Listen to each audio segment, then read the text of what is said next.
Alrighty, ladies and gentlemen, welcome back to Tailosive EV live on YouTube. We are being broadcasted to all of you over Starlink today, so it's officially out of beta now, which means I can legally complain.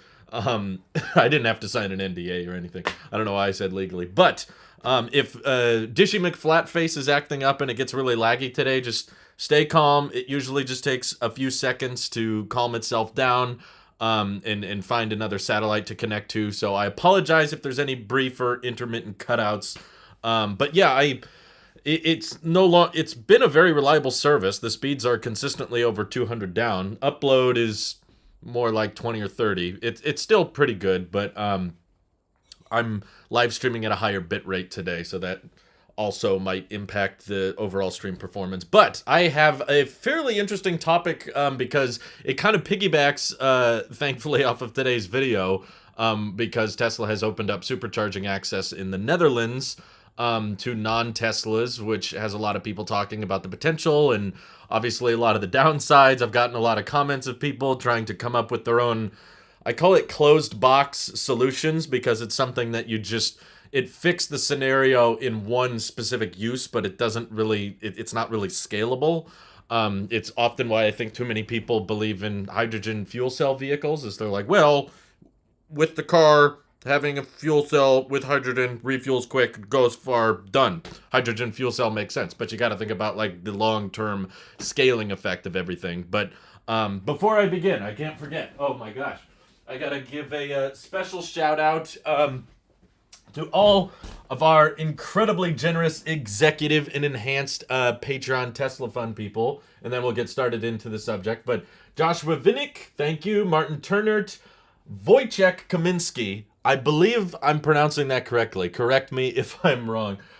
Planet Tex, who I'll be collabing with later today, and Dr. Mark Choi, who's a dentist in the Woodland area. I've got some family there, so thank you, Doctor. And then we, of course, have Bennett Williams, Dylan Zimmer, Jacob Halbach, and Joshua Levitsky. So 2 Joshuas, actually.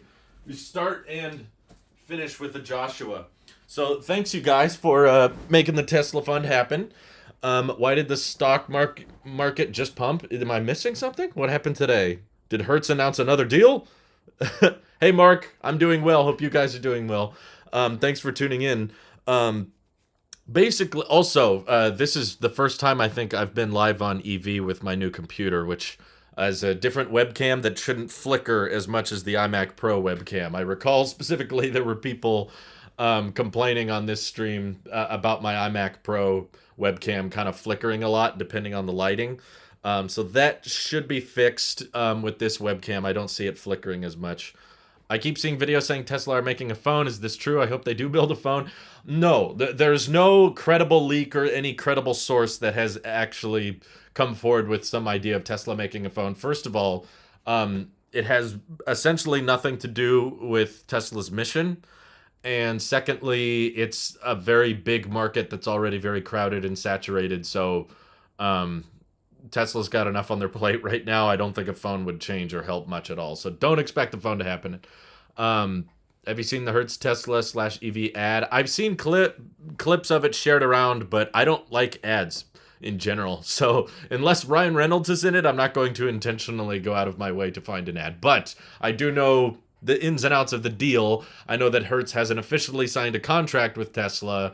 However, they have announced that they are going to be ordering at least 100,000 Model 3s, possibly more. But because they haven't signed a contract, I just feel bad for whoever it is at Hertz that has to basically sit there and go through the configurator and order a Model 3 over and over and over again. I don't believe Tesla has some kind of specific commercial website that allows you to bulk order Teslas. Maybe they do and I don't know about it. But as far as I know, I think Hertz has to manually sit there and order each Model 3.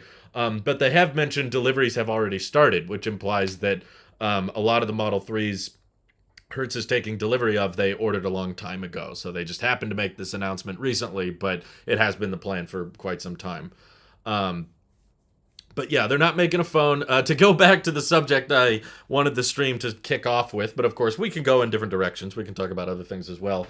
Is that in the Netherlands they are offering a membership already for supercharging, and it does not give you unlimited supercharging, but it does lower the cost per kilowatt hour. It's the equivalent of $15 a month, just in euros, so it's $12.99 a month in euros. And it's a pop-up within the ad someone was showcasing over on Twitter. I put it in the thumbnail of the stream. But it's an interesting concept because right now, like a lot of people were speculating, but I guess we never really got confirmed concrete answers from Tesla, that non-Teslas charging at superchargers have to pay a little bit more per kilowatt hour. And I believe the idle fees are pretty high as well. The numbers I were seeing was like €1 a minute. I think it depends on your region, but I don't believe I've seen that many idle fees in the US be something like $1.20 or over $1 per minute for the car is now done charging and you're still parked there. But the other downside is, as far as I can tell, supercharging kind of caps out at around 42 kilowatts for the non-Teslas, which is not very fast. It's okay, I guess, but not a lot. And I like the idea of there being a cheaper rate if you're willing to subscribe monthly. So it's like this will save you money if you're a high-use EV that plans on going to superchargers regularly. But I think this could really potentially expand. Like right now, it's only in the Netherlands, but I think that there's a ton of people, especially in the United States, that either because they live at apartments or it's more convenient for them, for whatever reason, or the electricity is expensive at their house, so they don't want to have to drive to I guess they do have to drive to a supercharger fairly regularly, but still, like, there's a lot of people that I think are supercharging their cars fairly frequently and offering some kind of recurring revenue for Tesla services where you can get better rates on kilowatt hours charged if you plan on supercharging a lot. Some kind of supercharging premium package. The sub isn't anything new for this sort of thing. Other companies offer it as well to reduce charge costs. Yeah, it's new for Tesla. I know it's not new for the EV market, but I think that Tesla's network is the biggest and the strongest. It's a thing for Electrify America, I know, but Electrify America has not had the best reputation so far with reliability and charge speeds and things things in regards to, like, I just need to stop at a charge station, it works. So the Tesla getting into the subscription-based supercharging makes a bigger deal because I think there's, especially in the United States, there's like 80% of EVs sold are Teslas, and the most popular charge network is the supercharger network. So this would make a big deal and a big difference for Tesla's financials. Electrify America was basically a court sentence for VW. they were in big trouble with the emissions scandal, so they kind of had to make it. There's already a lack of superchargers on the East Coast, and Tesla's getting more crowded. What will Tesla do? The good news is I have a feeling they are not going to roll this out quickly. For one, they said third-party supercharging wouldn't come out until October of this year, and then it didn't technically roll out until November. They were just a tad late on that. It was November 1st, to give them credit, just a couple days ago. But it's only available in the Netherlands, and I think it's on top of that, it's only available in like 10 superchargers. I don't know if that's all the superchargers in the country. I'm not sure how many they have, but it's fairly limited at this point. And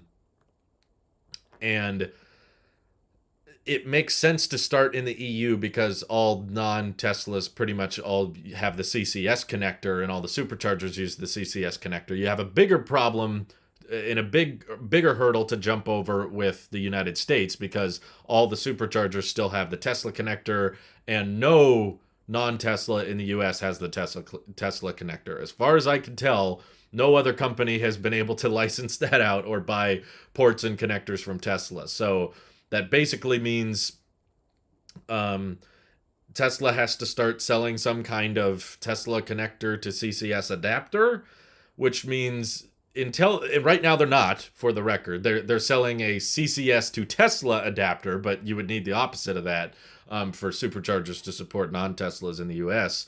And given they're not selling one now, and also we're already seeing problems within the first couple days of EVs that don't pull into the charger stall the correct way. So You could basically, if your supercharger had 6 stalls and 3 e-trons went to charge there, they would be filling up all the stalls, even though within Tesla's within Tesla's software on their operating system, you could be driving and it says, yeah, 3 stalls are available, and you pull in to charge and 3 e-trons are taking up the stalls you need and you can't reach the cable. So that's already, I think, going to be a problematic. And we have the same problem with non-Teslas in the United States of the charge ports being in a weird place where it's not really optimized.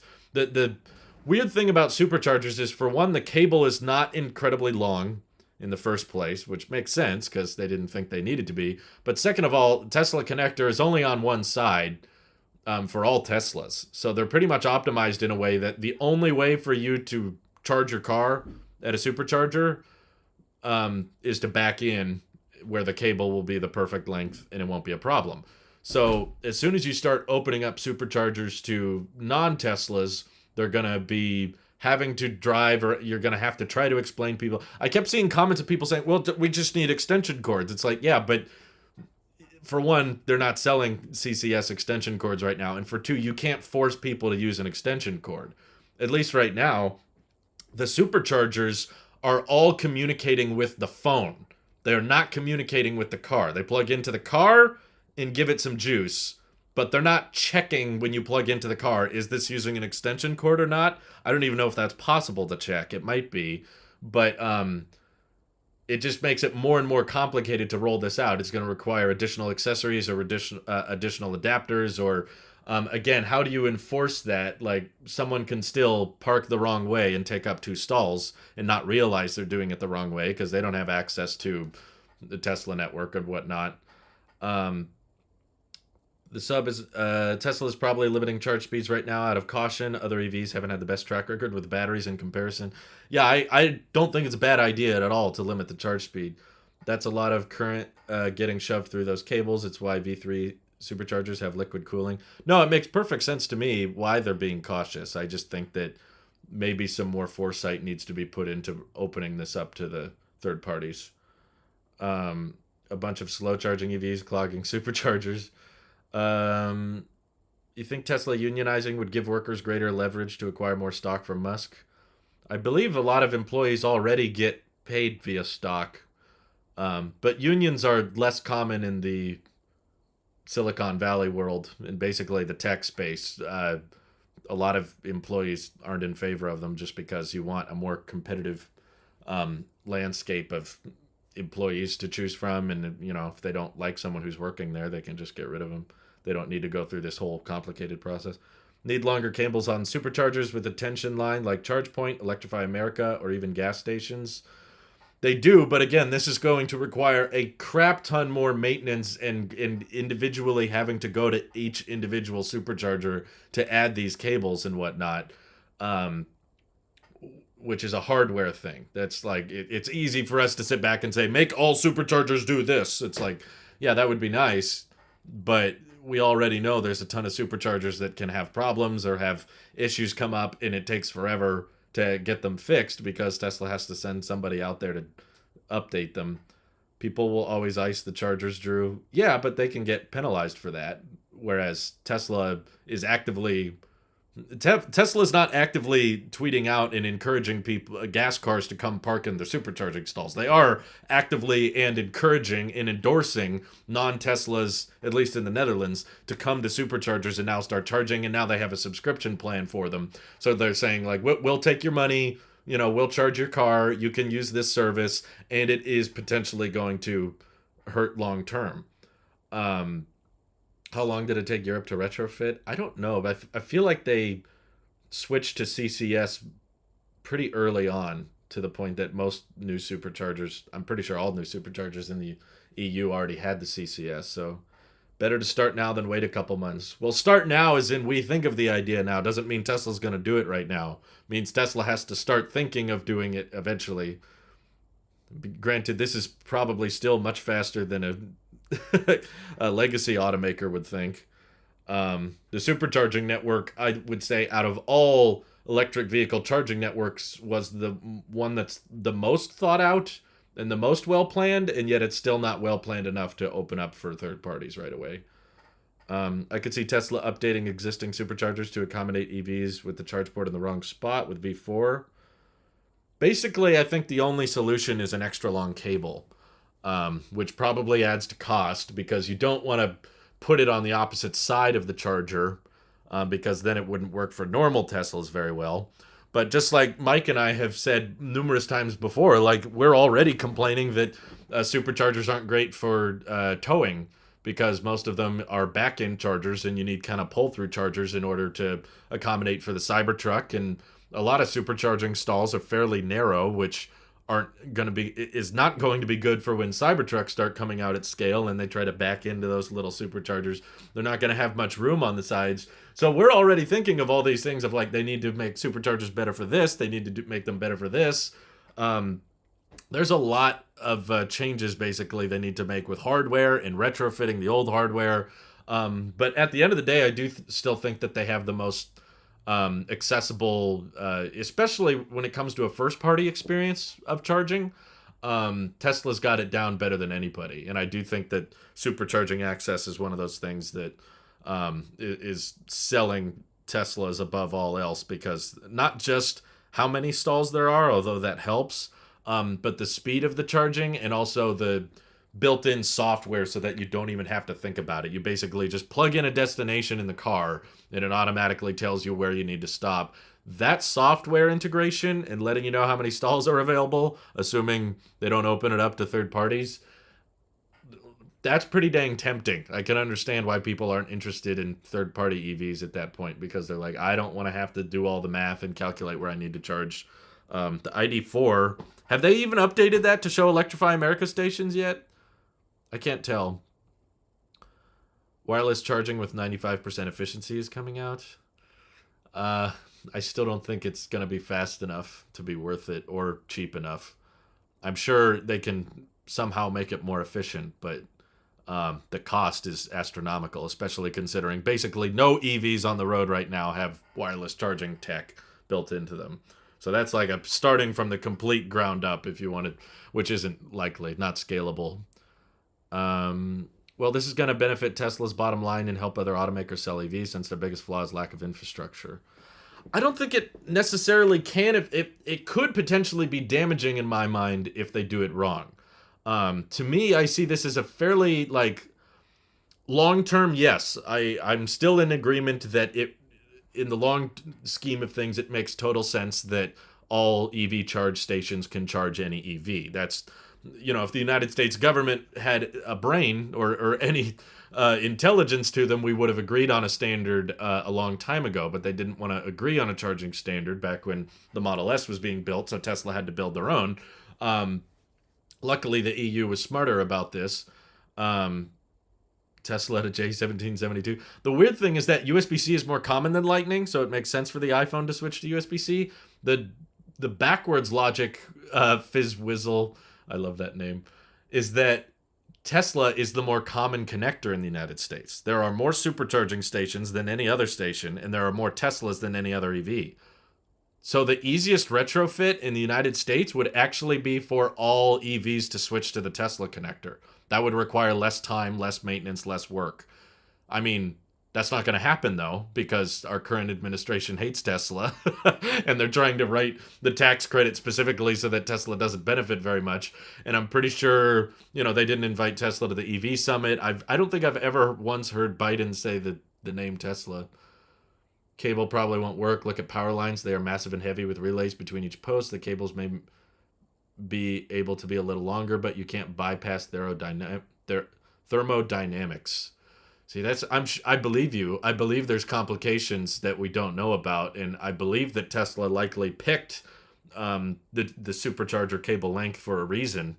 You know, why not make the supercharging cable longer so that people can pull straight in or back in a different way? They didn't, probably to save on cost and to save on efficiency. That's, you know, this rapidly opening up, I think, is well, I shouldn't say rapidly. They just start opening it up, and it's in the EU, and all the charge stations I've seen people document their non-Teslas charging at, none of them have actually run into the issue that we're all worried about of like, okay, there's going to be a big line of Teslas wanting to charge, but they can't because there's these slow charging EVs clogging it up. That's our big concern, but it hasn't technically happened yet, which is why I think they're probably starting in the Netherlands, because they see fairly low wait times there. But I just mean the rollout of non-Tesla supercharging has got to be really, really slow, because there's a lot of things that need to change before they flip this switch in the US. I will just say for the record, our idea that we had on the Tailosive EV podcast that I think I owe credit to Nick for, it would have been way smarter to just say we will let any EV charge at a supercharger, assuming that brand does not sell internal combustion engines. Audi wouldn't have qualified, Porsche wouldn't have qualified, Ford wouldn't have qualified. The only companies that would have qualified are Lucid, Aptera, Rivian, which are producing at very, very low volume, so they're not going to clog up a bunch of superchargers, at least for a while. That was my idea from the start. Obviously, it didn't get enough attention to make it into the Tesla boardroom, but I still think that would have made total sense, because it would have incentivized all these third-party companies to get rid of their gas options as soon as possible. It's like, you could have a really, really strong selling point for your Taycan if you stopped selling gas versions of Porsches. And I'm fully aware that would not happen overnight. That would take years. That's kind of my point. This process can't just happen overnight. That we can't just send out an update or send out an app that says, okay, now every Chevy Bolt can blow up at every supercharger. That's not a good plan. We need a slow and gradual way to roll this out. In my view, Tesla restricting it to just EV brands that only sell electric vehicles, that would have slowed the rollout. That would have given them time to scale the network and given them time to plan for the non-Teslas. And it would have supported Tesla's mission statement, right? Because I know Tesla's goal was not to have a big walled garden of like only Teslas can charge at supercharging stations. I understand that was not the intention, and they don't want to have a walled garden in that regard. But I can tell already there's a lot of people that like this walled garden. If what's outside the walled garden is a desolate wasteland, people will stay inside. Apple Which change to USB-C next year per Europe requirements. I believe it's a bill. I don't think it's been passed into law yet. And also it applies, I've read that bill. It won't require them to switch to USB-C. Apple, I think, even if the bill gets passed, Apple could technically remove the Lightning port and just use MagSafe. And they would be legally allowed to do that, which I hope they don't do. For current stalls, add longer cable with tension line. For new stalls, when possible, make it pull through than any vehicle, whether it's towing, non-Tesla, or wider than a Model X, can fit. I'd say that's a great idea, but it's not going to happen overnight. Think of how many freaking supercharging stations we already have. It's going to be a long, long process, but I agree, yes. All those things with longer cables for non-Teslas and pull-through stalls for the towing EVs. I also think the longer range version of the Cybertruck, whatever it is, should be able to... Whoa! Thank you for the super chat, Benjamin. That was nice of you. Matte black Cybertruck and updated Roadster spotted. That was an old picture. I know what article you're talking about, but it's photoshopped. Unfortunately, it's not real. Unless there's some other news I didn't catch. I saw some article with the Cybertruck in the background, but the picture was from 2019. Someone just edited the back. Oh, okay. There was another big Tesla stock rise today. Yay! That's great. I love it. Tesla's back over 1,200, at least from one tweet. What are they at now? Where's the stocks app on this thing? I should have put it in the doc. There it is. They are at... Come on, Starlink, you can do this. Oh, never mind. Now they're at 1198. So, okay, they're bittering around 1,200, but that's still insanely high. Thank you for the super chat, Benjamin. Where's this new picture? I have not seen it, and I feel like it would have shown up in my timeline by now. If you're talking about the article that was written a few days ago, that was confirmed to be an older picture. Legacy Auto doesn't want to switch. There's too much money between maintenance and inherently not lasting as long to leave on the table for them. No, I agree. I think you're right, Derek. Well, I think you're partially right. I don't think it's that simple, to be honest with you. I don't think it's a matter of Legacy Auto doesn't want to switch. it's kind of impossible to look at a big brand as a singular entity with one viewpoint and one opinion, with one brain. A big company, especially legacy auto, like a VW or a Ford or a Porsche, is an accumulation of a bunch of different people that are trying to find shared values with their brands. And we're in the middle of this very major, drastic shift in vehicle transportation, switching from batteries and electric powertrains from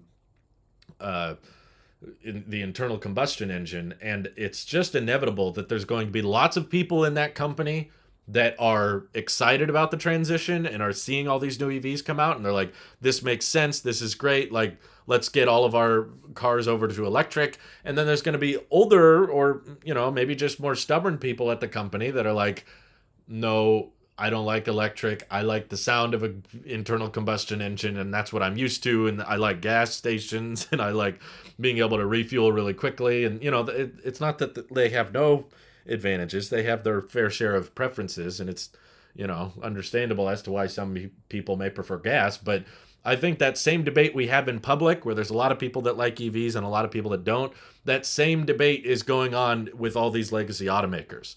And it's just a matter of hoping that the more sane minds that see that electric is not a downside and see that EVs are something to be excited for and something to look forward to, hoping that that demographic of people gets into authoritative power at those brands versus the legacy chairman and the people that have been there for a while that aren't as excited about EVs, them staying in control and deciding big things for the company.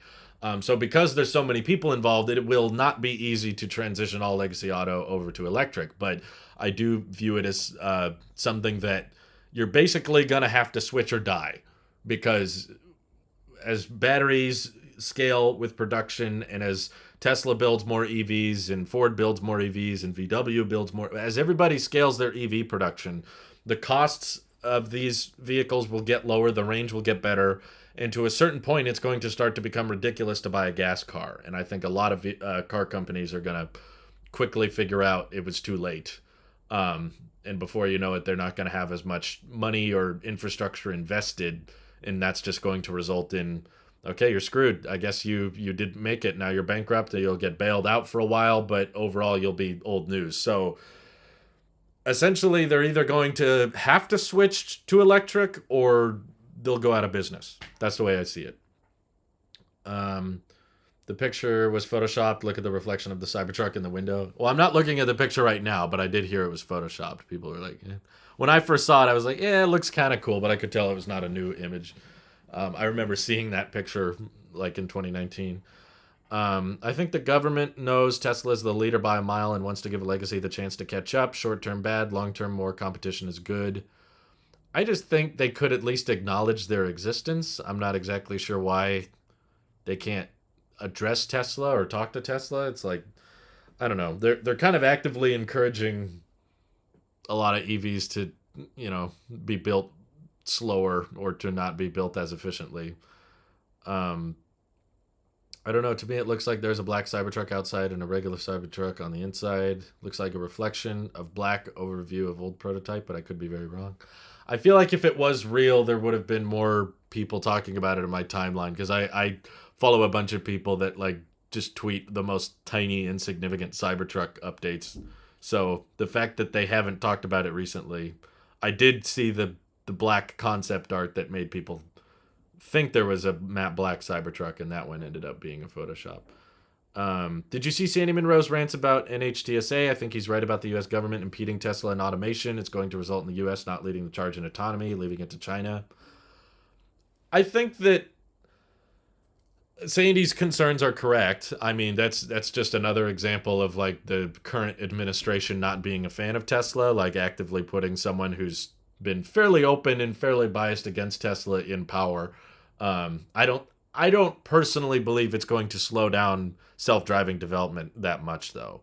I could be wrong. I'm not super involved in politics. I didn't follow the NHTSA's story very quickly, but I think that even if you have some biased chairman in charge, it's still probably not going to disagree with facts and data. And I don't think we've reached a point of laws and legal teams being the reason that self-driving can't get better. We're not there yet. Right now, the bottleneck is how fast Tesla can improve their self-driving software. And sure, if we reached a point where FSD beta was performing so well and so good that we were like, this is ready for mass release and let's move to level 3 autonomous driving, which is my dream. For the record, that's what I care about in my Tesla. I really have never been, for personal reasons, I understand for financial reasons and investment reasons, but for my own personal life, I've never been interested in the idea of cars driving themselves with no one in them and turning into robo-taxis, because I like owning my stuff. I don't want to taxi everywhere, and even if it's technically cheaper per mile or something, I just like owning something that I could call my own and treating it the way I want to treat it, because I know that if hundreds of people use a vehicle every day, they're not going to treat it very nice, and that's just a form of like, it's basically like taking a bus, and I've had to take buses before, so I'm not interested in that idea of like not owning anything because of also surge pricing as well. It's like, see, this is technically cheaper, but then all of a sudden they could suddenly raise the rates on all the robo taxis due to busy traffic hours and stuff, and I don't like that idea. So I still want to own my own car, but I am still really interested and really passionate about seeing self-driving, because I know humans are not good drivers and I want to see cars get safer. And for 2, I would love the idea of the car driving itself while I'm in it. That excites me. I'm less excited about the car driving itself with no one in it, which is what robotaxis allow Yes. for. Whoa, here's a super chat. You can always support this channel. Supercharging the channel is $1.99 a month, or a fund on Patreon. Thank you. Thank you for the super chat. I don't know how to say your name, but that was very generous of you. EV construction crane win. But yeah, I think we've got, essentially what I'm trying to say is we've got a ways to go before the federal government is what's preventing self-driving from becoming a more rapidly deployed system. In its current state, it doesn't seem like there's many laws or much action attempting to like recall the beta and not let anybody have the FSD beta. That seems to be rolling out, and they're adding thousands of people to it now. And hopefully in the next few days, they're going to add it to everyone with a 98 safety score. If the government started saying you couldn't do that, maybe I would be more concerned, but I'm kind of more in the boat of like, I've had this debate with lots of different subjects, not just EVs, but with tech in general, of just like, I don't like this feature, I don't like this thing, because eventually a government will do this with it. And it's like, okay, I will get upset if the government starts doing that, but I'm not going to get upset beforehand if the government hasn't done it yet. I mean, if you want me to vote on something, let me know what to vote on, but a petition doesn't really do anything. All a petition really proves is that someone is upset about something, and a lot of people agree, but it doesn't legally change anything. Any Aptera news supercharging? They haven't talked about supercharging at all, but I know that I believe all of Aptera's prototypes have the Tesla connector on the back, and Tesla has said, eventually they want to open up supercharging to all EVs. I would just say that Tesla should make it easier. I don't know if they have made it easier or not, but I hope Tesla makes it easy for up-and-coming EV brands to adopt the Tesla connector, because that would save so much time and money. If Tesla was just open and was just like, okay, if you're an upcoming EV brand like Aptera and you want to use superchargers, so you're just going to have to download an app and whatnot, we'll sell you the Tesla connector so that you don't need an adapter when you go to a supercharger. Or you can even use destination charging for when those stalls are available, I don't know if they've made that readily available. I don't think they have, because I feel like someone would have taken them up on it by now. But you could also actively encourage, like make sure the connector is near the charge stall, and it'll work at more superchargers and that kind of thing. It's a good idea. Tesla should just rename FSD to not FSD, then the government can back down. I do agree that FSD is a terrible name, but I agree with pretty much everything else Tesla is doing. I think this is a great way to train and get better at self-driving is to have a process that people have to go through to figure out how safe of a driver they are. And it's not even really about the safety score being perfect, because it obviously, in its current state, it will ding you for things that it shouldn't ding you for. And there are even times where driving not safely can protect your score. We've seen a few people doing that, where they're like, okay, the hard brake would hurt my score, so I'm just going to run this stoplight because that way my safety score is preserved. So I agree. The safety score algorithm needs to be drastically improved, and it needs to be better, but it at least shows that they're not rolling it out to literally anybody. And having a limited group of beta testers that opt in voluntarily. You're not... I think people in public, especially on Twitter, whenever I see videos of FSD beta, there's a ton of people that are like, this is going to make me think twice before getting in a Tesla. It's like, they're not just throwing this software out on everybody's car without their consent. You know, you have to be very, very intentional about, like, yes, I want the beta. Okay, you want the beta? Okay, now you got to get a safety score this high. And then you got to drive very specifically to get the safety score that high. So I don't think there's a better way to solve autonomy than what Tesla is doing.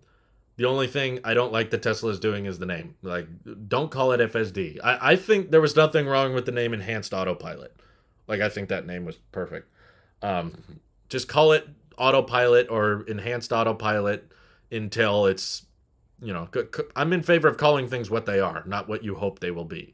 I understand why they want to call it full self-driving, because their logic is, well, eventually it will be full self-driving, and we're just giving you a discounted rate on it now because it's not done yet and it's in beta, so it will eventually get better.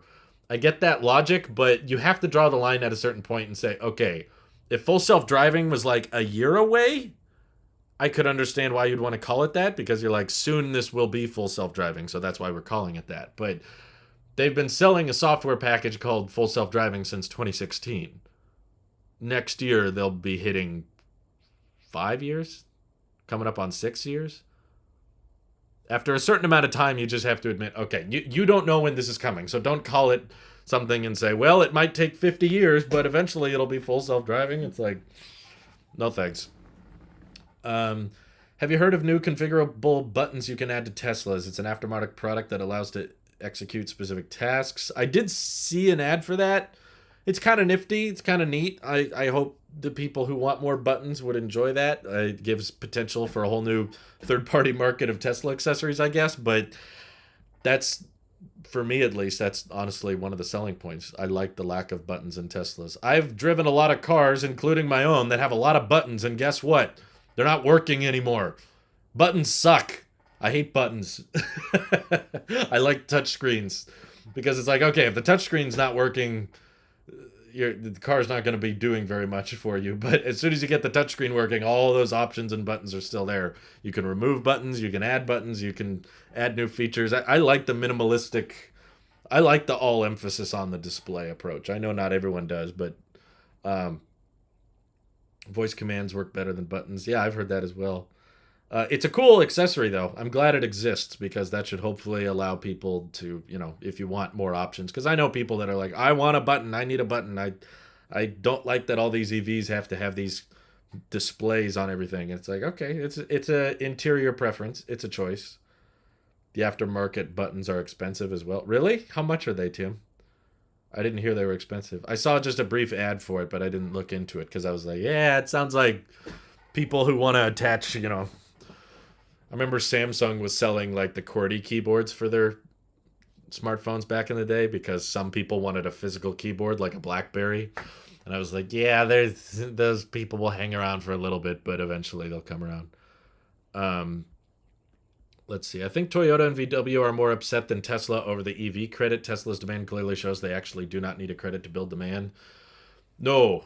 I don't think there's a good use for the tax credit, personally. All it's going to do is drive the price of EVs higher, because they can't currently reach. I think someone's logic is that, okay, the tax credit will come out. Already EVs can't meet demand, so they have to raise all their prices to accommodate for the new tax credit, and then use that extra money they get on every vehicle sold to invest into more battery production, into scaling EVs to hopefully eventually make them cheaper. But I feel like there's a much quicker, much simpler way to do that, which is just provide tax breaks to any company that's wanting to build batteries in the US. Like, you don't need to do this big loop roundabout way of like, okay, tax credit to car and then car gets more expensive, because I think you're crazy if you believe all the EV prices will stay the same if a $12,000, $10,000 tax credit comes out. No, they're all going to shoot way up and be like, see, it's still technically cheaper. So then all the EV prices go higher, but the tax credit accounts for it, and then more revenue is generated. But the way I see it is EVs are supposed to be the new standard, right? Like in the future, everything will be an EV. So a tax credit is still a very short-term solution. It's very much this will make them artificially cheaper in the short run, but a tax credit can't stay forever. It's only a short-term measure. So in my view, it's like if we want EVs to go mainstream, they don't need tax credits. You should just provide some tax credits to companies willing to build batteries and EVs in the U.S. I really want a button to lock and unlock the car. Well, they sell those. Those are key fobs. People who want buttons have never had a Tesla. Derek says I was one of them. I currently have so many. I can't begin to tell you how many buttons don't work on my current car anymore. The cruise control button doesn't work.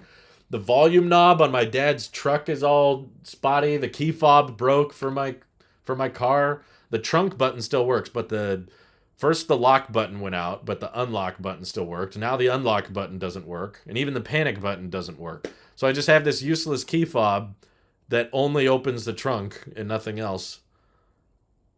In the car next to the window buttons, I think you just tap the lock button on the screen. I don't know. You can buy one of those expensive aftermarket accessories if you really want it, but not for me. No, thank you. I think the $160 was a promo on sale for 2 buttons. So that's $80 a button. Okay, enjoy your button, I guess. Tesla sell no problem, and a majority of Tesla owners are pretty wealthy, so the idea is they don't need names tax credit because they're already gonna sell well. No, I agree. Tax credit is mostly pointless. If your logic is to provide some big roundabout, I agree at the idea that EVs need to get cheaper. Okay, we should just establish that from the beginning. I'm not saying we shouldn't have a tax credit because I'm against Teslas getting cheaper or any. I would love it if all EVs were cheaper. Absolutely, I'm in the market for one right now. I'm saving up for one. Thanks to the people super chatting, all the super chats going to Tesla, all the ad revenue of this channel is going to Tesla, all the Patreon people are helping me afford a Tesla, and the sooner Tesla releases a cheaper Model Y, where the Tesla fund can cover it, the sooner I'll get to drive one, which is my dream car, which is, that's the vehicle I want to drive, and I would love to take a road trip right now in a Tesla with my wife. But we need to make them actually cheaper, not artificially. And a tax credit is an artificial price reduction.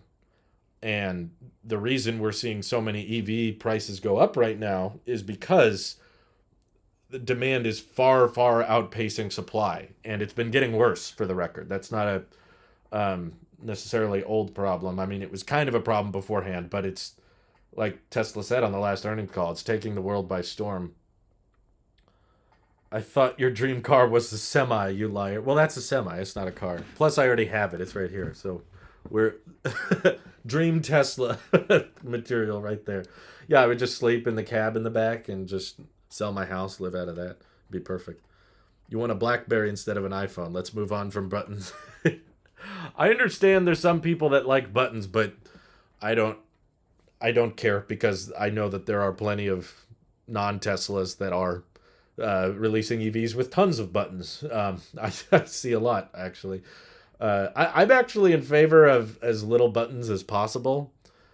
I like the Model S and X interior quite a bit. Like, I dig the no gear stocks approach because I just like being able to tap the sides right away. But there's pretty much every EV that's not a Tesla has a crap ton of buttons to choose from. Let's see. Every time I get back in my ice car, it feels ancient, and it's only 2 years older than my Model X. Wow. I know what you feel like. My friends rented a Model 3 and let me drive it for a weekend, and that's what kind of got me hooked on Tesla in the first place. I was kind of aware of them, but I wasn't making content on them very regularly, just once in a while. And as soon as I drove it around for a weekend, I was like, okay, this is it. This is the future. I wish that Tesla would allow you to customize the app and touchscreen in the car. That way you could add what you want or use the most often to be a simple tap. I'm sure that could come in future updates. It's just probably not high on the priority list for now because, they've got bigger software issues on their hands. Customers still have to finance at the higher price and get the credit back when they file taxes if they qualify. Immediate rebate better for customer and more straightforward. Yeah, I agree. Immediate rebate, which for those who don't know, is basically the car gets discounted at the point of sale, so you just never have to pay like that money. But regardless of if the tax credit is like something you write off your taxes and say, okay, I have less taxable income now, um, or if it's a rebate that's at the point of sale where you just flat out don't have to pay an additional 10 grand. Either way, the car's price is going to go up because they can't reach demand currently. So if prices suddenly were 10 grand cheaper, demand would go through the roof and there would be no reason to keep the prices the same. Tesla Raj posted a video on customizable buttons and allow frunk access from outside the car. I think it's a pretty cool product. I think it's a neat product. I'm not trying to discredit. I don't have a desire for it. Um, Even if I had a Tesla, I wouldn't have a desire for it. What happened to CyberQuad? Elon briefly talked about it at the last annual shareholder meeting, which was in July. That was, oh my God, was that 4 months ago already? Jeez, man, I forgot it's November. So a few months ago, Elon said that their goal is to make like the safest quad runner in the world, and still make it like extremely fast and really really low center of gravity, make it really hard to flip. But they also filed a trademark for the term cyberquad, so a little bit of movement on it. They haven't tweeted any new pictures of it or told us what it'll cost or anything like that, but they've still referenced it well into 2021, saying like they're still going to make one. Let's see. I agree that buttons are not needed, but the turn signal capacitive buttons on new S and X refresh is problematic if the wheel is upside down. I feel like you don't often need to turn on your blinker if your wheel is upside down. I'm in a situation where I'm already like halfway through the turn. Wait, I didn't use my blinker. It's like you're probably hitting the blinker before the big wheel turn. But I do agree that the yoke would be more practical if it was a steer-by-wire with adaptive turning radius, so that when you're at lower speeds and when you're trying to get out of a parking lot, you just got to turn this much, and now you're at full turning capacity. Whereas on the highway, it doesn't turn you that drastically. If they had a steer-by-wire system, they could do that, but unfortunately they don't. But I know a ton of people that have gotten used to the yoke very quickly. People that were very against it at first, I might add, like MKBHD being a great example. I watch all his videos. I remember very vividly, and in his podcast, that he was like, I don't know about that yoke, man. That's a bad idea. I don't like the yoke. And now he's saying, I would not take a full wheel if they offered one. He literally prefers the yoke now. Steer-by-wire could have saved that. Let's see. Horns should not be capacitive. I guess, yeah, I think we talked about this before. I'm in favor of the horn. Did I say horn? I'm in favor of the horn being something you just press in the middle, but I realize I don't think I've ever used the horn in my car. Like, I just don't use it. It's like if something's going on, I just slow down. So I don't really care much about the location of the horn. Oh, was the shareholder meeting in September? I forgot. Never mind. Okay, it's not that long ago. I've yet to see anything from anyone who has taken delivery of a new S and X complain about any of those things after a couple weeks. It's like getting used to a phone with no home button. I agree. That's what it seemed to be for me. I think there are way too many people that were quick to write it off and just say, no, the yoke sucks. I hate the yoke. I'd never buy a car with a yoke. And it's like, okay, first of all, a lot of these people were never going to buy a Model S and X anyway. So their opinion is kind of irrelevant. But I think a lot of people were just way too quick to assume that Tesla hadn't thought about any of this. Whereas I personally believed Tesla tried out several steering wheels and they tried out the yoke. And after extended use of it, realized this is pretty cool, helps with knee room, helps with visibility. And it makes it feel more like a race car, actively encourages two-handed driving. And after extended practice with the yoke, they realized we're going to do this. Yeah, we're going to mass produce it. And everyone was just instantly convinced that Tesla just hadn't put any thought into it, and they clearly hadn't considered anything. But everyone who's taken delivery of these things is like, yeah, it's great, it's fine. I've yet to see anyone take delivery of a Model S and X and drive it around for a month or two and then say, yeah, I want a full wheel. Everyone's like, no, it's fine. Um, no, I don't live in a big city, but I've driven through a lot of big cities. I've driven where Mike lives. I've driven around where he lives. I've been stuck in traffic many times, but I've never used a horn. What does a horn do? Just basically just gets people like, what? Do I need to pay attention? It's like I don't know. Maybe I'm a more patient guy. I just wait. Everyone that I have seen and talked to that has a Refresh S has not complained after using it for a while. Most people who are anti-yoke don't have the car and haven't driven the car. Well, I could see someone being really anti-yoke from the beginning and just being like, I hate the yoke is stupid, and then test driving one and being like, yeah, see, I tried it and it still sucked. But anyone who's like actually given it a shot. Basically, the only people who are anti-yoke are the people that were always anti-yoke. I'm just bummed the S and X doesn't have the 4680s. Well, nothing does right now. I mean, it would be nice if they did, but honestly, they don't really need it. I mean, it would be cooler, I guess, but they're already crazy expensive. Have you heard anything about the free camera upgrade for people who purchased the upgraded MCU for the 16 to 17 model S and X? I can't seem to find any information on the issue.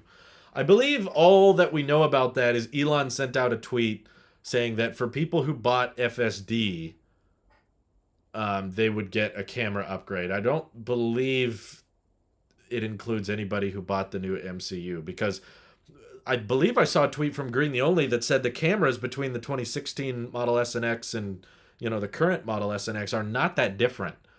They're actually pretty similar in quality. There's just a slight different ND filter, I believe, or something. Like there's a slightly different a film layer or something like that they put on the new cameras, but they're only including that for if you bought full self-driving. I don't think they're including it for anyone who bought the new MCU. Let's see. Elon's threw the UN under the bus when they explained how his donation of $6 billion would prevent 42 million people from starving to death. I don't think that was the headline being used, though. The idea was Elon sells 2% of his net worth. He could solve world hunger. That's where he was disagreeing. Sure, it could solve a lot of problems, but I guarantee you that that's a very slippery slope. If we just say, yeah, this would solve this problem, this would solve this problem, this would solve this problem. Okay, before you know it, he's just going to sell every last dollar he has. I think in the grand scheme of things, Elon believes that he can solve more problems by making companies than just giving all his money away, which is true. You could have approached Elon long time ago, right after he sold PayPal, and said, if you give all of your $200 million to this charity or this organization, this could solve a lot of problems. And then he would have, and then it wouldn't have been possible for him to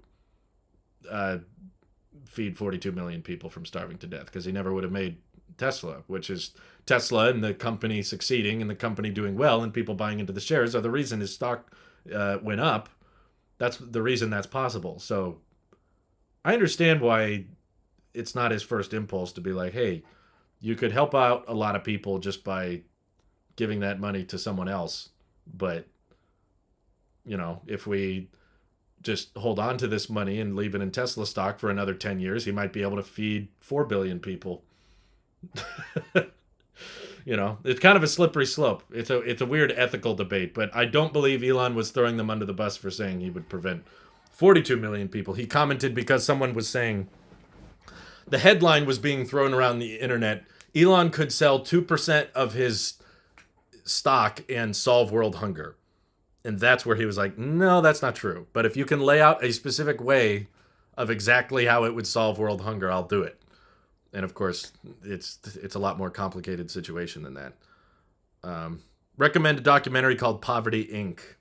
If you're curious. There's a lot of people that have kind of built careers and built livelihoods off of charities that are apparently, idea-wise trying to do the right thing and trying to help people, but there's a lot of middlemen that end up taking a lot of that money along the way. So it's not as simple as a lot of people imagine. We just like to think of that whenever we see someone richer than us. We just think, oh, they have too much. But you don't realize, like, if you guys are watching this stream right now, there's a lot of poorer people than you in the world. And I could just do the same thing at you. You don't need this much. You should be giving all your money away. Did you already talk about the deliveries of the 4680s being delivered to Giga Texas? So they have not, as far as I'm aware, they haven't delivered 4680s to Texas. They have delivered 4680 production equipment to Texas. There's these big wooden boxes that were showing up on semi-trucks, and the only reason we believe they're for 4680 production is because written on the side of the boxes is anode, cathode, and that's obviously battery production equipment, and that section of the factory that's been designated towards cell production has been mostly completed, and they're loading more stuff up into it. So makes sense. I mean, it's not a tremendous surprise, as we've known for a while, that Giga Texas is going to build their own batteries, but it's a good sign. It's good. It's encouraging. I don't think the yoke makes sense for the Cybertruck. I think there's a way they can do it where it makes sense, but I personally, this sounds weird. I personally think Tesla's reached a point where it doesn't matter what people think of their cars.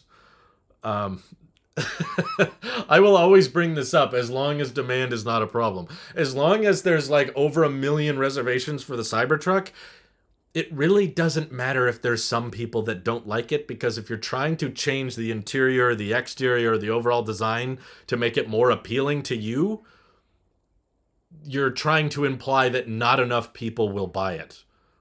Or that Tesla should change something specifically so that I like it more, which is, I guess, understandable, but you just got to give some more context to the product as a whole. Just be honest with yourself. Like, I wish they would do this for me, but it's not necessarily good for the company. They've already, like, the way I see it, Elon developed his dream pickup truck. He was like, I don't need it to look like every other truck. I want it to be weird because I want it to be durable, and I want it to look like, post-apocalyptic truck that can do things no other truck can do, which they achieved. With the specs the Cybertruck has and the durability it has, no other truck will really match that. And I've even seen people like Sandy Monroe say, we really even shouldn't consider the Cybertruck a pickup. Like, it's so weird, it's so different, it's such a drastically different approach to manufacturing a vehicle. Like, it's kind of in its own separate class. But if there's people out there that are like, I would like it if it had a full steering wheel, it's like, okay, but they've already got demand off the charts right now.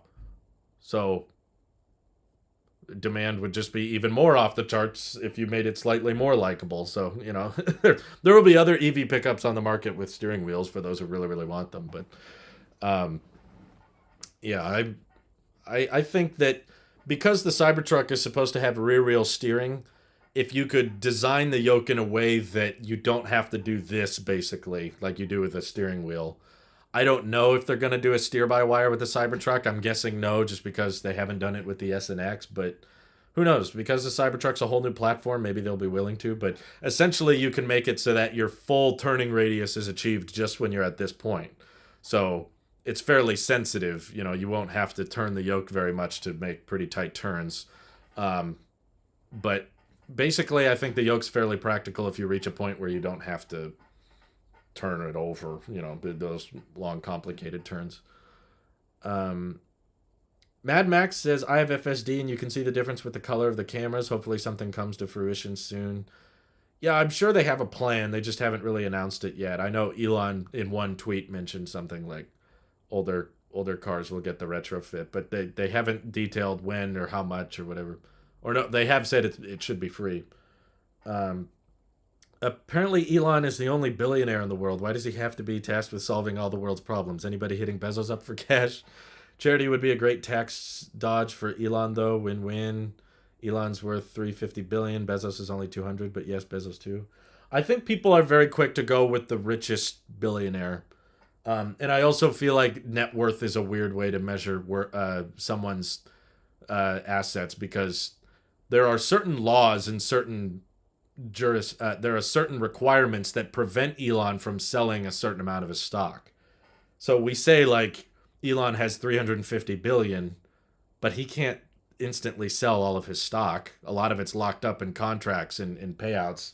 So if he wanted to sell, if he wanted to give some charity $200 billion or something, I don't think he could. He can do smaller batches, so I'm sure he could sell 2%, but not everything. So it's just kind of a weird way to measure someone's riches. But the question is I would say Elon's kind of devoted most of his life to solving problems. And I think he's tackling fairly important ones, like you're trying to transition the world to more sustainable energy, as well as making life a multiplanetary species. I'm not going to complain that some rich person's not doing enough if I haven't done much. That's what I always encourage people that say such and such isn't doing enough. I always come back to that. What are you doing? Tell me how you're fixing these problems. Because I don't think telling other people that they should be fixing problems is as useful as them. Okay, Elon's picked his battles. He's trying to solve traffic with a boring company, trying to solve brain diseases with Neuralink. There's a lot of problems he's tackling, and I think he realizes that his expertise in engineering and hardware development of rockets and electric powertrains, like he has a skill that he was very, very talented at a young age, and wants to apply that towards hard problems. That's kind of what Elon likes going after, is difficult issues that not a lot of people know how to solve. And I think that's very admirable. So I'm not going to sit back, guy working from home as a YouTuber that likes talking about technology, and say, hey, you should be fixing this other problem too. There's other problems in the world. It's like, yeah, there will always be more problems. There will never be a shortage of issues. But you can't expect one person to solve all of them. And I think he's responsibly going after problems he should be. Okay, let's make life multiplanetary. Let's make more electric cars that are better for the environment and will result in less toxins in the air. And let's go after it'd be one thing if Elon was he could have here's the ironic part. Elon could have just retired after he sold PayPal. The dude had tons of money, easily could have just bought an island somewhere and chilled on the beach, and no one would have complained about that guy. Really, no one would have been going after him saying, hey, you should be solving more problems, because we wouldn't be talking about him right now. If he just sold PayPal, he just would have been some one weird guy in the history book. Fremont is going to be so old school after Giga Texas is running. Texas is going to be better in production, paint, and battery tech in quality control. I agree, but I'm also partly hoping that Giga Texas and Giga Berlin and Giga Shanghai, once all those factories are online, it will give Fremont a chance to shut down, update some assembly lines, and improve quality control. I think long term they still plan on producing vehicles there, but right now they're relying on too much of the revenue that Fremont produces from their vehicles. So once you have more revenue streams coming in, you can afford to shut down one of your assembly lines for a while. Tesla will become the Netflix of charging subscriptions. Longer cables will help compatibility with other cars. Move makes sense since many low-volume superchargers sit empty most of the day. Yeah, there's a supercharger, I'm not going to say where, but fairly close to me, that is I've never seen full. I've never seen even half full. It's like, at least where I am, the superchargers are fairly open. The closest supercharger to me always has two ice cars blocking two stalls. Really? That's so annoying. I'm so sorry, Mark. That's frustrating. Tim says 50 million to St. Jude recently. Kids with cancer got a bag of money from Elon. That's true. They did the whole fundraiser for the Inspiration 4 mission. I'm sure that made a difference. I just don't think when people are actively trying to solve the world's problems, we should be complaining that they're not solving every problem without first acting ourselves, you know. Help in your own way first. Boring Company is widely misguided. It's just adding more lanes of traffic to the road, except underground, and that's proven to not work. I think most people don't understand what the Boring Company is going for. And not all of the Boring Company tunnels are about adding more lanes to the road. Like the Boring Company in Las Vegas, you can't drive in there. It's basically about providing cheaper transportation than subway systems, which is what everyone suggests people should do instead of the Boring Company, but no one admits is like far more expensive. It's all about opportunities. Maybe many people didn't grow up in a wealthy family that sent them to good schools at a young age. That's true. I'm just saying, if Elon just focused on giving all of his money away to different charities, you and I wouldn't know about him, because he could have given it all away at a much earlier age. The fact that he didn't give all his money away and instead created companies to try to solve problems is the reason he's the richest guy in the world. So why would we slow that down? I mean, he does definitely plan on eventually selling that stock, but I think he thinks holding on to that stock will better the world in the long run more. Yeah, Elon wants to die on Mars. What do you think of a possible charging cable extension for non-Tesla cars so they can use the superchargers correctly? You can buy it from the app. I think that is a possible solution, but it doesn't really fix it anything unless Tesla starts requiring it, which I'm not sure if that's possible. I saw that comment come up a lot. Is like, well, this problem could be solved. Then you could pull into the supercharging stall and use the right one because the cable would be longer. But how do you stop people from still... Someone with an Audi e-tron or a Mach-E could still just pull up and not have an extension cord. Do you really expect everyone to buy a Tesla to CCS adapter and an extension cord? Or are they just going to buy the adapter and call it a day and take up two stalls? Like, can you force them to not do that? The issue is wealth inequality at an all-time high levels, not seen since the Gilded Age. More wealth, more power. I would just remind people that the difference from the Gilded Age is we put these people in power.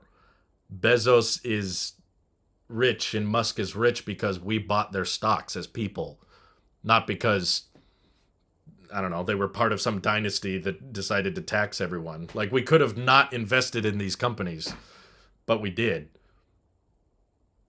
Yeah, but I agree. Yes, there are some, executives and people that get paid too much, but I would say I get paid too much. Like it's a very weird line to draw between of like, this person makes too much. It's like, Elon is not paid in cash, by the way. He does not take a paycheck in the form of cash. He only gets paid in the form of stock options when the company reaches certain goals. So because Elon and Tesla has accomplished a lot, his net worth has gone up a lot. Yes, but it's not like, the Tesla team was like, we like you, Elon. I'm going to write you a check for $100 billion. There you go. That's not how it worked. They issued out stock, and we, the people of the world, bought a bunch of Tesla stock, and that drove the value way, way up. So that made him richer. Same with Bezos. Kind of the same thing with Buffett, really. They are nominally most are successful if they have good foundational support. I'm sure it helps, but I don't think that means we should be against them achieving things. Many successful people grew up without any opportunities and just created their own. That's true. I saw a Tesla owner do an icing revenge last week. He parked in front of a pump on a busy gas station, even if there was a lot of places to park for people who didn't need gas. I don't like it when people do that. It's like, that doesn't solve, that doesn't solve the problem. Like, I'm annoyed by icing, but the people you're punishing by parking in front of a gas pump is probably not the same people that are parking in front of a charge station. Like, we don't need to set a bad example. Like, we can be better than them, right? Like, don't pull the same shenanigans they are. It's kind of like a toddler running up to you and punching you in the leg. You're not going to punch them back, right? Like, you're an adult. Be responsible. So I would say don't go back against gas cars parking in superchargers by parking EVs at gas pumps. That's ridiculous. I think Rockefeller, Carnage, Titans of Industry. Well, I still think it's a bit different because they were getting money by selling a crap ton of products, but it's different when 99% of their net worth is created based on people buying their stock. I think that's a tad different. It's weird to see when adults get mad at other adults for being financially successful. It's a good point, John. I just don't think anybody should say someone else should solve a problem if they haven't been actively trying to solve it themselves. How much have you donated to solve world hunger? If you've donated half your life savings and you want someone else to donate their half of life savings, then okay. I would just say Elon is going to pay far more taxes than anybody in this chat will ever pay, which will be used to, support whatever crazy government projects the government wants to support. But and he will solve. He will donate far more. Whoa, Tim! Thank you for supercharging the channel. That's very nice of you. Appreciate it. Only $2 a month. I wish there was a product from Tesla that I can buy without having to spend $44K so that I can support them and help the planet in a way. That's interesting. I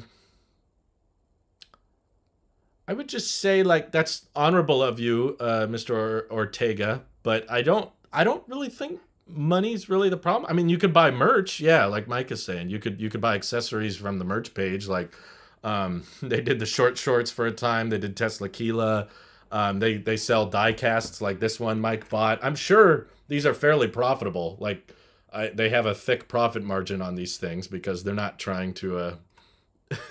Well, maybe they don't have a thick profit margin. I don't know. They're probably not trying to make this a big source of income, but yeah, that's probably a good way to do it. It's wrong to punch a kid. Yeah, David, I wouldn't do that. Please do not. Let's see. For us, it needs to create them opportunities for our children. That's not the government's job. I agree.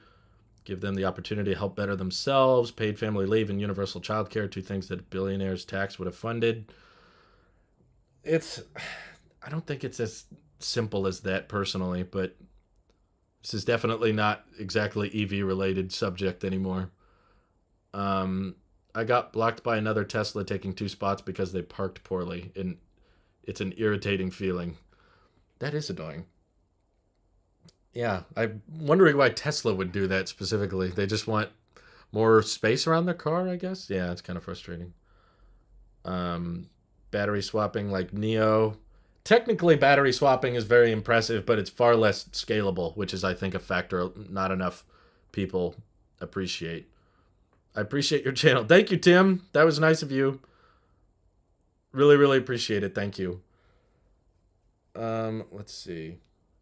It does not have the opportunity. Model S and X diecast pages say last chance. Oh, really? I didn't notice that.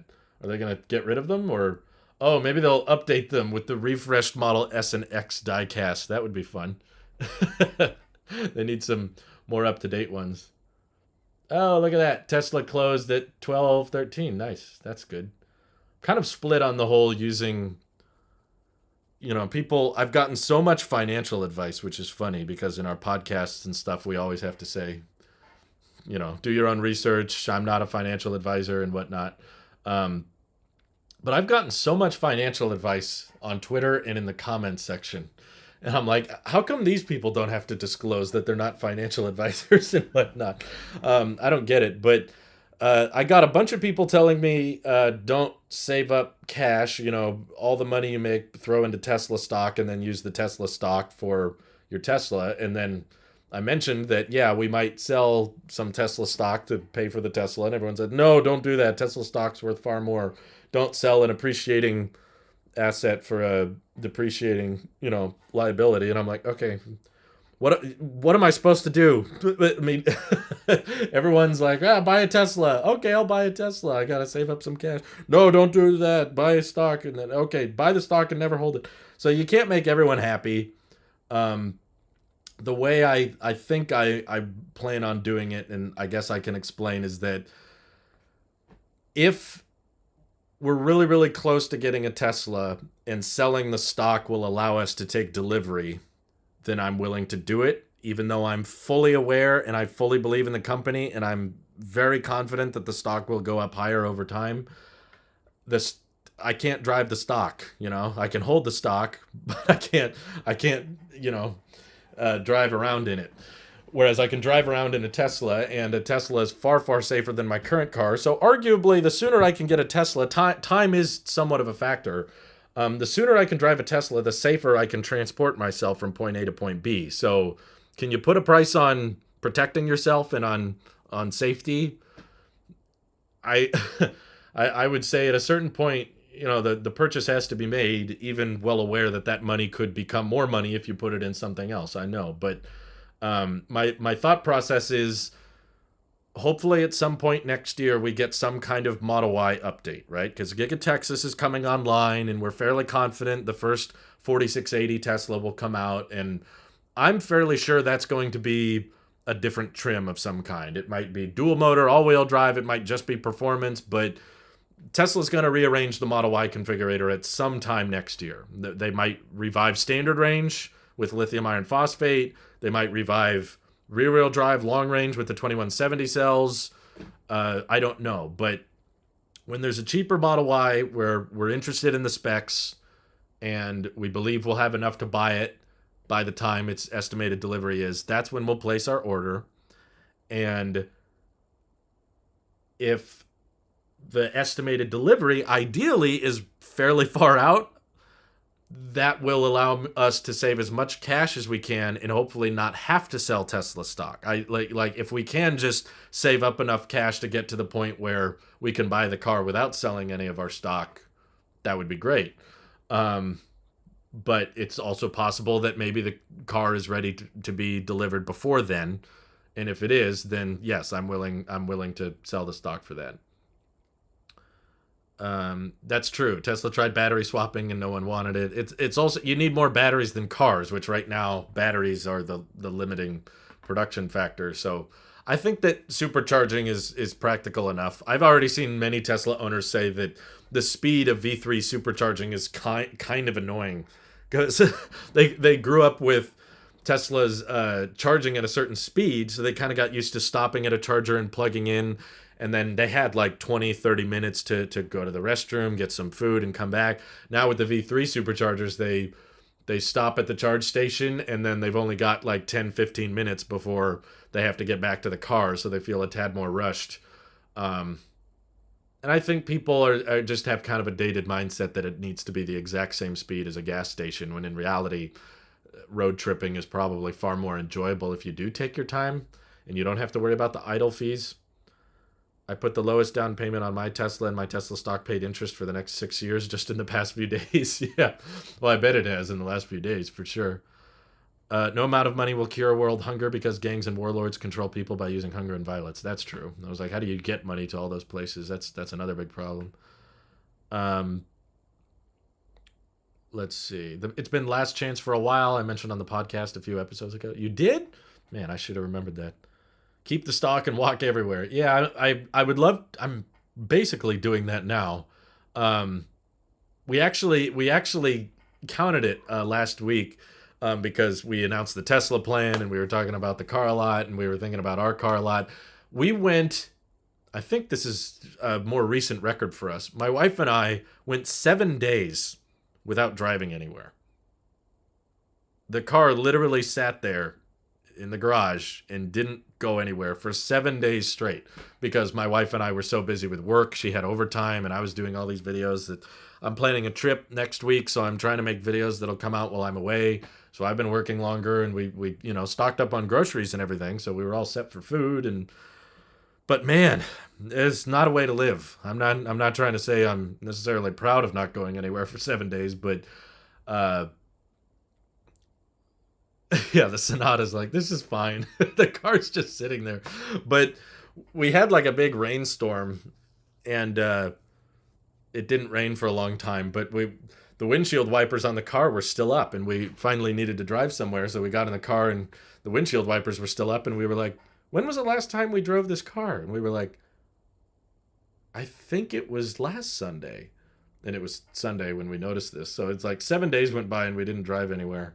So basically, I don't think I'm part of the problem when it comes to transportation costing too much energy, because my wife and I really don't use much. But well, grand scheme of things, even with how inefficient an internal combustion engine is, we'll probably consume more energy with our Tesla because we'll be taking more trips. But I want to take more trips. That's the thing. I want to travel more. I want to visit more places. We have a ton of family that is far away from us, and we want to visit them, and we just want to travel, but we don't I don't want to drive my gas car. Like, I keep getting this question between me and my wife. She's always like, "So, would you want to drive there or fly there?" And I was like, we're talking about trips next year, and I was like, if we have the Tesla, I would be happy to drive there. If we don't have the Tesla, I want to fly, just because I do not like driving that gas car on long trips.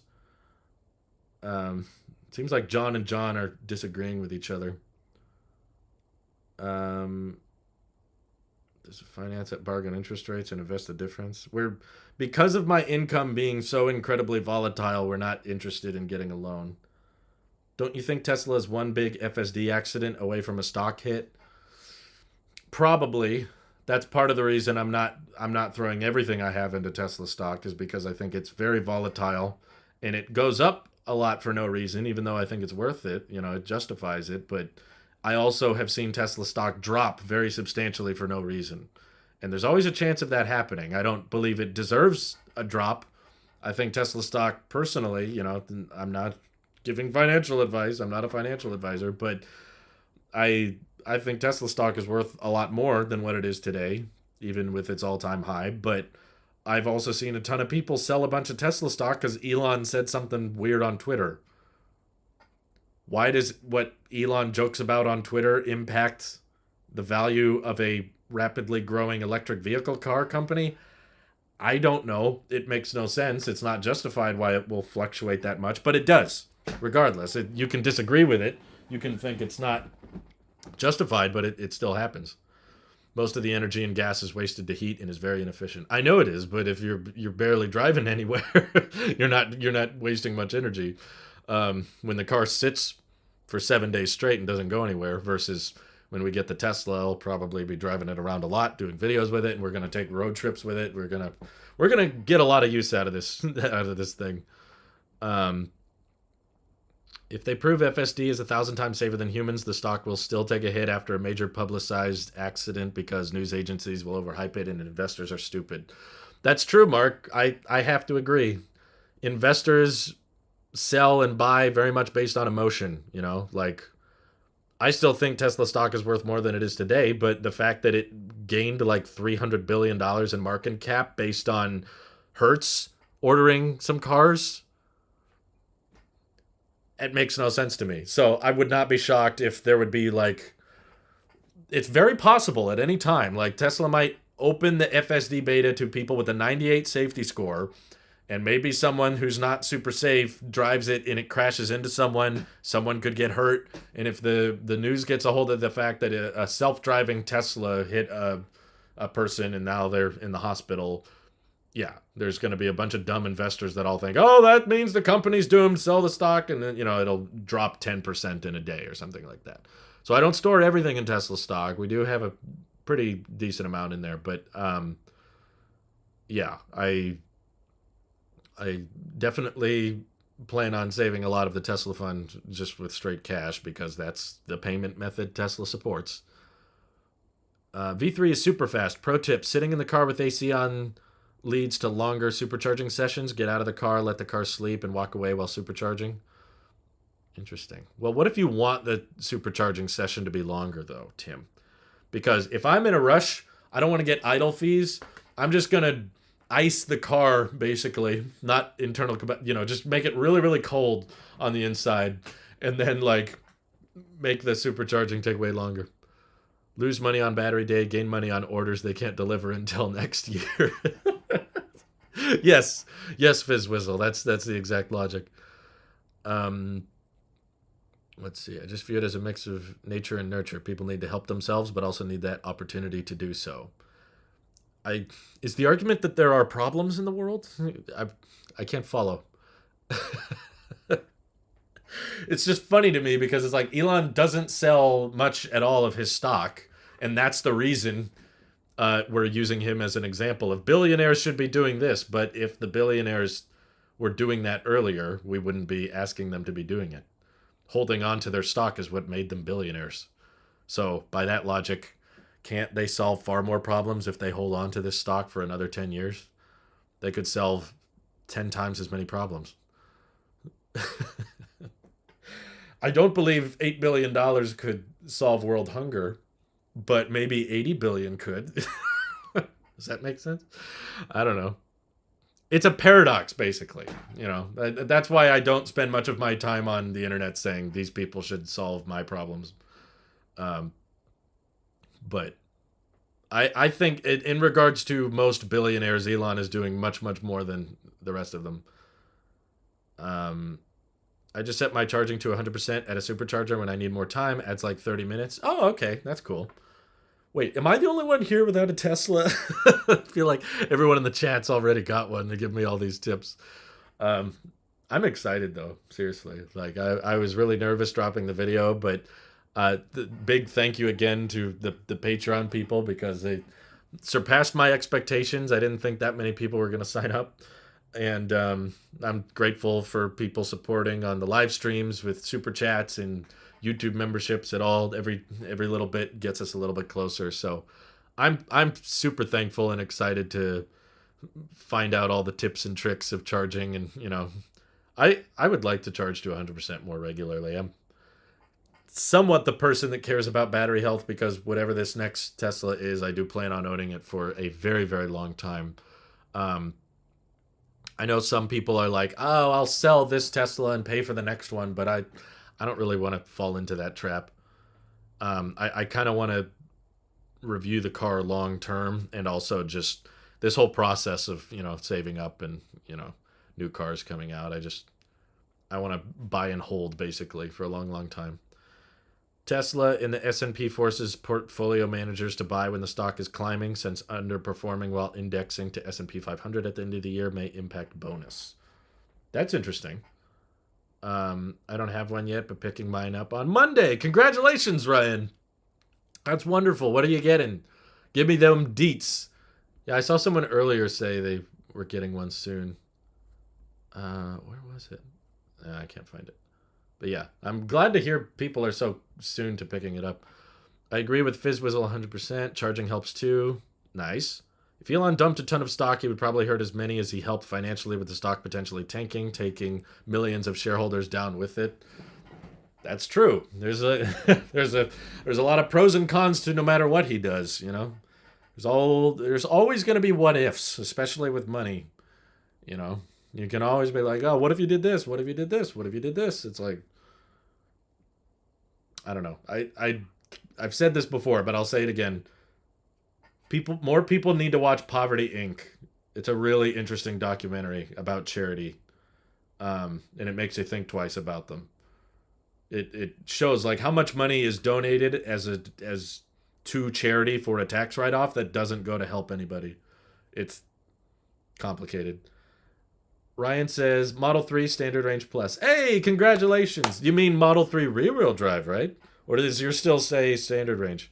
Ryan, I don't know if you're on Twitter, but at some point, comment on my videos. I don't care. I'll probably see it. Ryan Heaney, sorry, I don't know if you're pronouncing your name right, but let me know if the car lets you charge it to 100% daily. Like within the app, does it say daily charging 80% or trip charging 90% or 100? Like, does it do the lithium iron phosphate thing? Or did you specifically order an LFP model? Because I'm like 99% certain that Tesla has switched to LFP. Especially because of a little detail someone brought up that I missed in the video. I was like, wait, Tesla said all standard range vehicles have switched to LFP, but then they got rid of the name standard range. Here's what makes me think, even though it's called Model 3 rear-wheel drive, it's probably LFP. The 0 to 60 time actually dropped a lot. Well, not a lot, but something, not a minor detail. I'm opening the page now. The rear-wheel drive Model 3 0 to 60 time is now 5.8 seconds. It used to be 5.3. And then when they gave it this little range update for 272 now the 0 to 60 is half a second slower. And I imagine the only reason that would happen is because you switch to a larger battery pack, larger physically, not necessarily capacity-wise, because LFP is less energy dense. My standard range told me it was not LFP. I do have a Twitter. Oh, okay. Oh, sorry. Did I say standard range? I don't know what I meant. SR supervisor, whatever. That's interesting. I've gotten mixed results. I reached out to Tesla a couple times and I was like, are all standard range Model 3s LFP? And one said yes and one said no. So I don't trust those customer support people. I don't think they know. Tim says, I'm getting texts from Tesla about Model X. They said I get my Model X before the end of the year if I switch to 6-seater. Tim, you're getting a refresh to X. That's awesome. Where are you? I want to hang out. I want to see this car. Sales rep. That's right. Sorry. Oh my God. That's so cool. The refreshed X is like, oh, so good. Those tires in LFP are toast. They've been doing a lot of LFP in China. I think they're fine. If Elon thought about his money as much as other people, he would never get anything done. That's true. He would not get as much done. Standard range plus LFP or no? Tesla, yesn't. Fizzwizzle said, SR plus is what I have. You'll love it.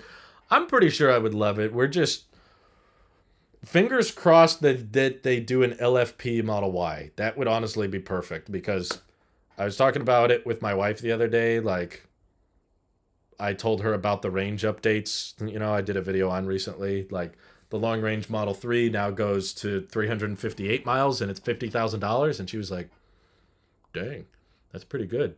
And I was like, what, do you think we should get a Model 3?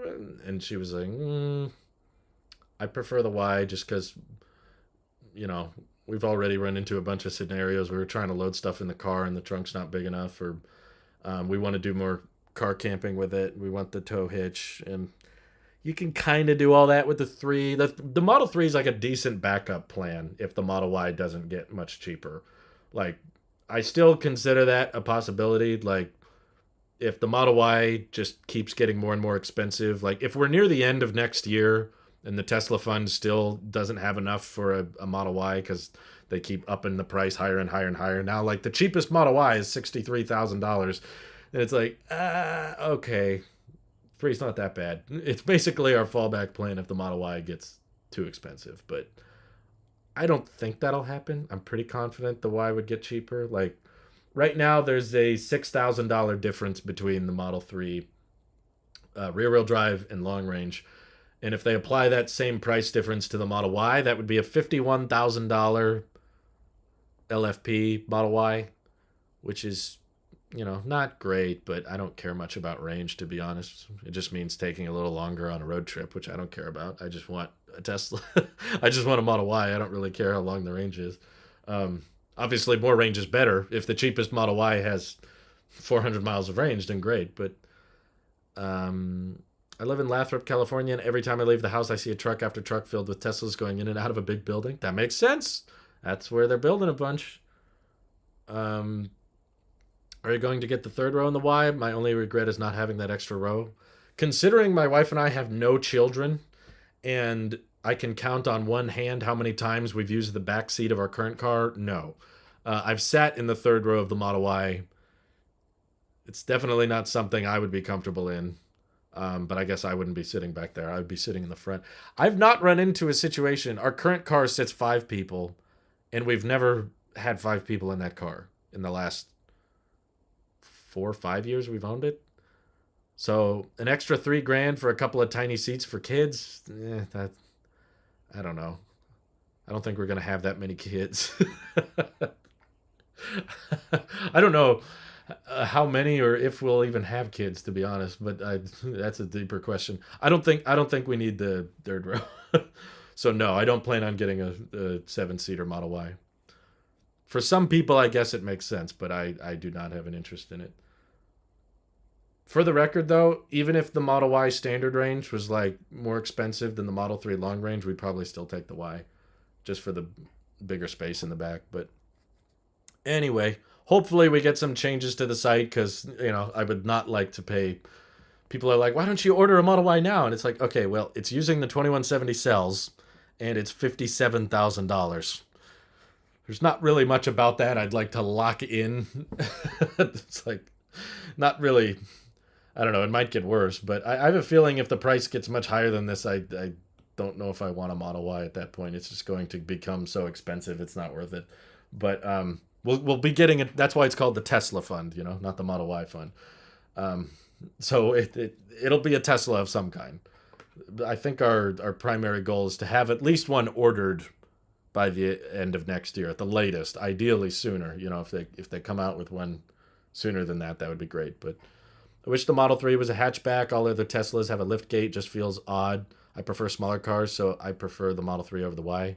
Yeah, I don't mind small cars. I like the 3. It's very close. Most of the things I like about the Model Y are available on the 3. It's just the Y practicality is just a tad better. But yeah, I've driven the 3. I know the 3 pretty closely. I think it's a great size. I think for a lot of people it's perfect. It does have a lift gate, though, a powered lift gate, for the record. Maybe I'm not supposed to call that a lift gate. Do I just call it a powered trunk? The new ones, though, they do automatically open and close. They have a button just like the Y. If the Model 3 was a hatchback, it wouldn't be very different from the Y, I guess. I guess it would be smaller, but yeah, I don't think that design... If the Model 3 had a hatchback, it would be a Model Y, basically. Elon has said Tesla would have a vehicle in each market segment, but in the past he has said a motorcycle was out of the question. Do you think a Tesla cycle might happen? I think eventually it will, because Elon isn't going to be at Tesla forever. I expect Tesla to outlive Elon, and it sounds to me like already, with Elon not being part of the earnings calls, like he's spending more and more time at SpaceX.